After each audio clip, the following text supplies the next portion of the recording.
Okay. I've been a car guy my whole life, literally. The earliest pictures I have of myself, I'm in a little miniature Jeep pedal car, and I'm 2 years old, and I'm going down a hill in front of my parents' house at age 2. So, I mean, I don't think Phil Hill once told me his first word was car. I don't think my first word was car, but very close to it. Maybe Jeep. Yeah, maybe Jeep. Yeah. But my father was a mechanical engineer. He started out designing steam locomotives. He thought anything less than 300 tons was pretty lightweight stuff.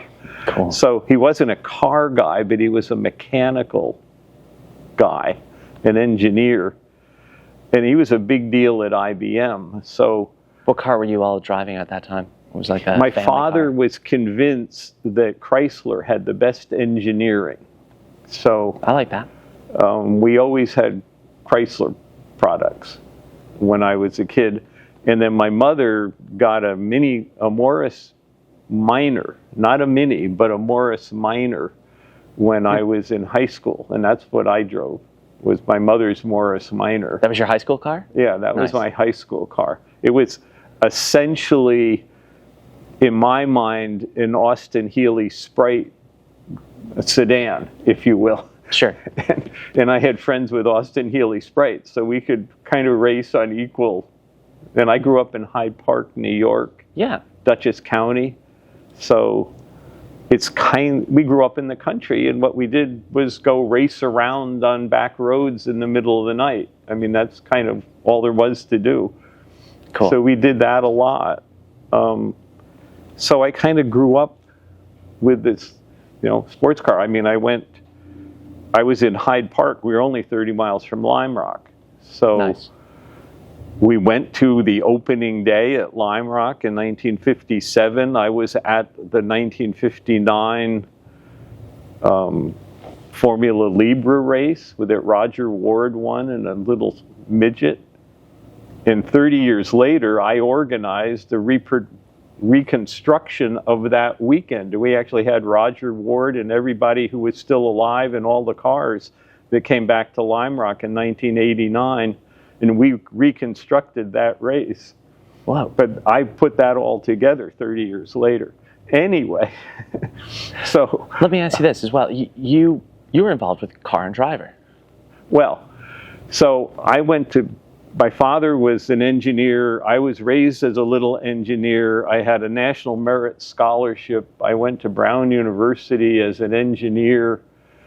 And then what I really wanted to do was be an industrial designer and design cars. So I did engineering and art. And I ended up with a PhD in art.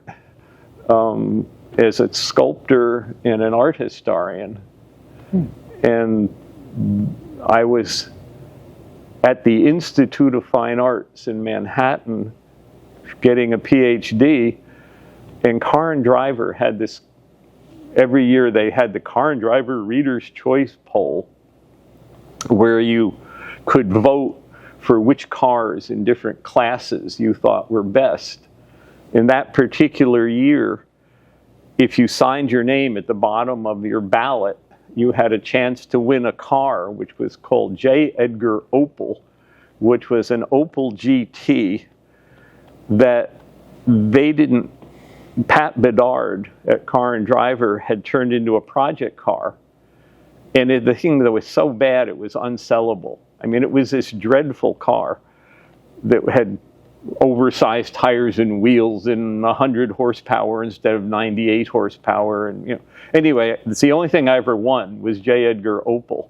So I talked myself into a job at Car and Driver after they had presented us this car. I got talking to the publisher, and I talked myself into a job as a cheap associate editor at Car and Driver. And 9 months later, I was managing editor. And I had to go to Bill Ziff, who owns Ziff Davis Publishing, and say, they had all these limits on how much you could be paid after so long at the company. And I said, it doesn't matter that I've only been here 9 months. I'm now the managing editor, and you've got to pay me what I'm worth in that job. And he did. So I was at Car and Driver for 3 or 4 years. I started racing motorcycles sponsored by Yamaha while I was still at Car and Driver, and I was an AMA expert motorcycle racer, road racer for years. Where were you based? RD 350s and TZ 350 Yamahas. This was the era when, this is the early 70s. No, mid rather, 70s. Where were you located at this time? We were living in a walk-up third-floor loft on 36th Street in Manhattan, and we ran a motorcycle race team, a 2-bike motorcycle race team out of the third-floor loft, and we had to carry the motorcycles up and down 3 flights of stairs every weekend. In the Friday afternoon, you'd carry them down, and Friday or Sunday afternoon, you'd carry them back up again. Do you have any pictures of this? What? Do you have any photographic evidence of this? No, I have photographs of the bikes, but not of us doing that. We used to test them we got big 12-foot cardboard carpet tubes that carpets came wrapped around, and we would put one over each exhaust pipe and aim them out the windows of the loft. We could That's so great. Start the bikes up in the middle of the night and test them. That's great. It was a riot. Now, I've written about that a couple of times. It was pretty fun. Anyway, then I started racing cars. I went to Bondurants as Car and Driver had a deal with Bondurants that Car and Driver staff members could go to Bondurants when they were at Ontario Motor Speedway in 914s. Shows you how long ago that was. So then I got into racing cars. So I was racing motorcycles and racing Formula Fords. And then ultimately I ran Pro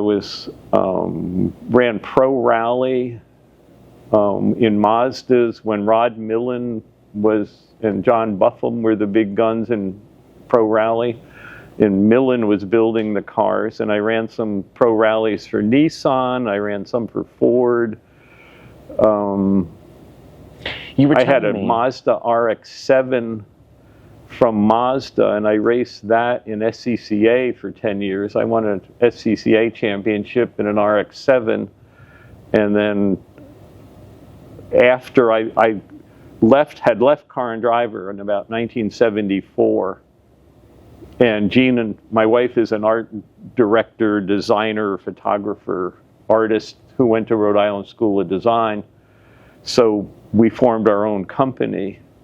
So by 1980, we were doing big special sections for Car and Driver. I'd published about 10 books at that point, including something called Modern Classics that came out in 1977. That was very instrumental in the whole collector car market for post-war cars. It was, at that time, collector cars were kind of Duesenbergs and pre-war cars. And I wrote a book that sold 50,000 copies with Scribner's about Cobras and post-war British sports cars and post-war Corvettes and things like that. And it really was very instrumental in kind of pushing along the whole vintage racing thing and also the market for those kind of post-war sports cars. So then we started a restoration shop called Minisport in 2000. And we were doing what would now be called tuner cars, little cars. Sure. So the idea was you could buy a Mazda 323 or something like that, and then put all the things on it that you wanted. What Don Sherman from Car and Driver called personal aggrandizement. And you could personally aggrandize a little car. And so we did that for years. We had first we were doing that, and then that turned into a race shop and a restoration shop. And then I got into vintage racing as well. So there was a point where I was running IMSA, and we had a car sponsored by Popular Mechanics that we won the Nelson Ledges 24-hour race outright in that car. And we were also running that car in IMSA, and I was running an RX-7 in SCCA, and I had restored a Devon SS, if you know what that is. Yeah. It looks like a Ferrari 59 Testarossa with a small black Chevy in it. I had that. I had a Kellison. Nice. That was a kit car body on a Chevy chassis. Yeah, long car. Very aerodynamic. That was a very cool car. And then I still have a 67 Corvette B production car. Sure. And so there was a period there in the 80s and 90s where I was racing SCCA and IMSA and vintage in a variety of cars. And I got Lyme disease from a tick bite. And by 2000, I got all kind of dizzy when I was on the track, which made me both slow and dangerous. So I was forced to stop wheel-to-wheel racing in 2000. And I remember right in that era, after I had to stop, I was on a Toyota press trip for the little MR2 Toyota, and I was driving with Dan Gurney, and we were just kind of chatting about stuff.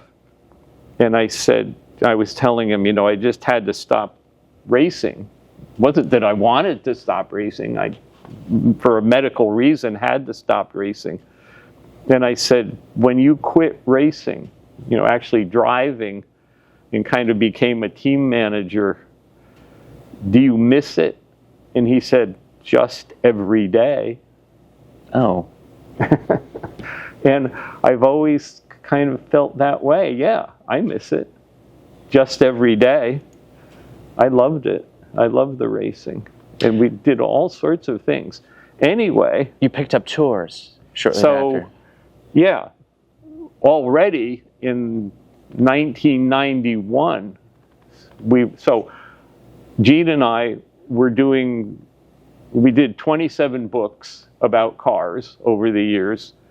It sounds ridiculous, but I literally published about 5,500 magazine articles about cars in Car and Driver, Popular Mechanics, Auto Week, the New York Times. We did these big special sections for the New York Times, 44-page special sections about cars. There was a period where we were doing 6 special sections in Car and Driver, 6 in the New York Times,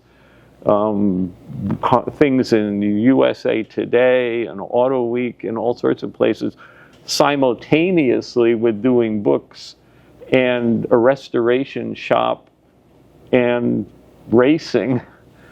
And our hobby is restoring old houses. So we've now restored 24 old houses all over the country. We buy an old house, it needs to be fixed up, and Gene and I like to do the work ourselves. I mean, I can do pretty much any of that kind of construction work. Cool. And she enjoys the design part and the painting, and somewhere I have wonderful pictures of her clambering up. I mean, she's 5'2" and weighs 115 pounds. I have wonderful pictures of her clambering up the side of a barn with a hammer, working away, doing construction work. So it sounds crazy, but simultaneously we did all these different, 6 different careers, all going along simultaneously. And then in 1991, we got hired by Town and Country magazine to go on the Mille Miglia because Massimo Ferragamo of Ferragamo was a major advertiser, and a man named Fred Jackson was the publisher. And Massimo and Fred went on the Mille Miglia, and Gene and I went to take pictures and write an article. Must have been an amazing journey. Which was very cool. Gene's Scots from Vermont, but her father was Italian. And so her maiden name was Gina Constantino, and the organizer of the Mille Miglia back then was Constantino Franchi. So he met Gene and immediately decided they must be cousins. So we had the best time on the Mille Miglia, because I've written multiple times. I felt like Prince Philip. I walked 3 steps behind, and my molissima cugina, Gina Constantino, was the queen of the Mille Miglia that year. And Constantino Franchi dragged her around and introduced her to everybody, and we just had the best time. What was that path? What was the pathway at that time? Was it in Sicily, or was it? Well, it's always the same. It's always the same. It's never Sicily. It's the whole boot of Italy. Okay. It starts in Brescia and goes down to Rome and then goes back up. They use the same route because it's the same route they used back from 1926 until 1957. Oh, my mistake. Oh, I'm confusing 2 events. What was the car you drove? A Lancia from one of Massimo's friends was Giorgio of Giorgio Perfume, who had a big car collection. So he lent us 2 Lancias, old Lancias, to drive. So it was very cool. But we came back from that and said, we could do that. You know, it was really wonderful, and it was very Italian. It was kind of all disorganized, and, you know, I don't know. So we came back, and it took us 2 years to put it together, but we started doing vintage rallies in 1993 with the New England 1000, and we had talked to Howard Dean, the governor of Vermont, and Gene's family was from Vermont. So Howard Dean said there was a state policeman who'd been killed in the line of duty. He was the only state policeman who was ever killed in the actual line of duty, and he had 3 little kids. So we ended up starting the Gary Gabbery Fund, and we sent his 3 little kids to college, and we ultimately raised hundreds of thousands of dollars, and there's still a Vermont State Police fund that we started in 1993 for Gary Gabbery's kids. And since then, we've now done 130 of these rallies all over the country. Many years we did 5 in a year. Gene's had some health issues, so the last couple of years we've done 2 a year. But we've done 130 of these. We've raised about $3 million that we've given away to charity through the rallies. And it's really been fun. I mean, we know people from all over the world who are car collectors who've come on our rallies with us, and they get the cars out and they use them, and just instead of having cars that sit in the garage all the time, they're out driving 1,000 miles, which means you really kind of have to get the cars together to do it. Sure. All of which leads us to the Maserati. I was using